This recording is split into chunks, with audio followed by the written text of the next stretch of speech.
হ্যাঁ, কি কাটছো? এই যে সবজি কাটতে বসেছি। সকালের তরকারি হবে বিম কড়াই আলু বেগুন দিয়ে, সকালের তরকারিটা হবে। আর দুপুরে করলা ভাজা হবে, আবার একটু করলা আলু পেঁয়াজ দিয়ে চচ্চড়িও হবে, বাবার জন্য ভাজা হবে। বেগুন হবে না আজকে দেখি এই পটল কালকে তো ভেজেছে, আজ আর ভাজবে না।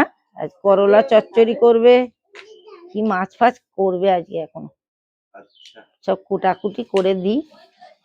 করলা ভাজাও হবে, করলা চচ্চড়িও করবে বলছে। তো আর ওই সকালের তরকারি বিম কড়াই আলু বেগুন দিয়ে। এই কি করছে, এই রেখে দে,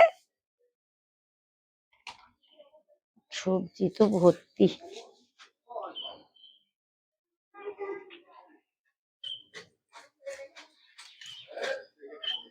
রুটি হবে। হ্যাঁ,